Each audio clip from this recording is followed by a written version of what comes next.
taller de autodefensa feminista que tiene dos bloques, uno psicológico y otro físico. En el psicológico trabajaremos un poco los miedos de las mujeres, de dónde nos vienen, por qué se mantienen, de dónde viene la violencia machista, por qué se perpetúa, y compartiremos un poco las herramientas que utilizamos las mujeres para enfrentarnos a las agresiones que vivimos cotidianamente. Y luego hay un bloque físico en el que también hablaremos un poquito de las estrategias que solemos utilizar habitualmente en nuestro cotidiano. Kaixo, Aspi naiz eta tailer honetan landuko deguna da beldurbarik jarrera komikigintzarekin lotuta. Pixka bat landu ze estereotipo dauden komikietan orokorrean, gizonek egindako komikietan, emakumeek egindako komikietan, eta gero gidoi txikiak sortu berdintasunaren ikuspegitik estereotipo horiek gainditzeko nola dut. El taller se llama Creatividad Feminista a través de nuevas tecnologías y nuevas aplicaciones informáticas. Y bueno, lo que hacemos con este taller es un poco que reflexionar sobre conceptos feministas en torno al beldurbarik, lo que es la actitud beldurbarik, y luego aplicarlo pues, con nuevas tecnologías y nuevas aplicaciones.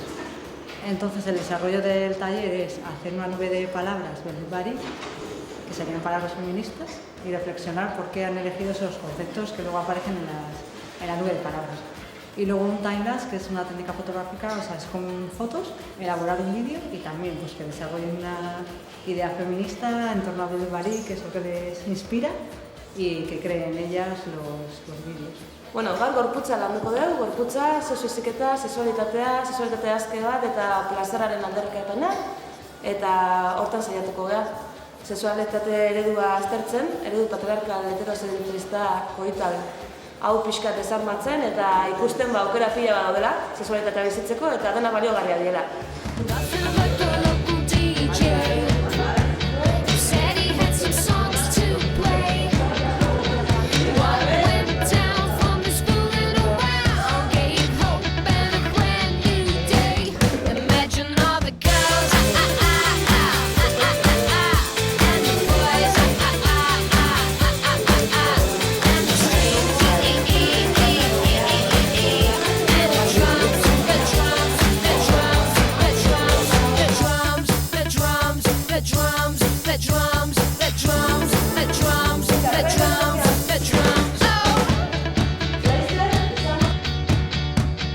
Tailerra oso ondatea da, talde oso anitza zen, gazte dexente etorri dira, 25 inguru, eta beraien balorazioak oso onak izan dira, dinamiketan oso ondo parte hartu dute, eta nahi ditun gaiak landu dira eta helburuak bete dira. Han venido un montón de chicas que al principio nos hemos asustado un poco y así, pero se han metido un montón. Y ha sido muy bonito porque ha habido una dinámica que tenían que contestarse entre ellas, ¿no? Y bueno, como que al principio pues miraban mucho a las que estábamos coordinando el taller, ¿no?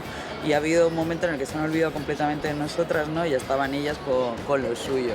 Han participado mogollón y a pesar de ser muy corto ha sido como muy intenso y muy bonito. Yo estoy muy contenta. El taller ha sido muy positivo, ha habido bastante participación. Los talleres han salido, las aplicaciones, bajarse las aplicaciones ha salido bien y la palabra igual que más han utilizado ha sido igualdad. Y ha quedado un trabajo muy bonito, han hecho unos vídeos muy bonitos y se han interesado bastante. En general ha sido muy positiva la experiencia. Mutil pila etorri dira eta horrek aukera eman digu ondo lantzeko gaiak, zen landu nahi nuena zian estereotipoak eta holako gauzak. Eta oso pozik gelditu gara, eta bukaerako bokadilloetan ere animatu dira irudiak egiten. Oso praktikoa izan da eta marrazki pila egin dituzte. Eta gero elkarrizketak ere sakonak eman dira eta horrekin gustora gelditu naiz.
sarri beldurra eduki dio nire askatasunari.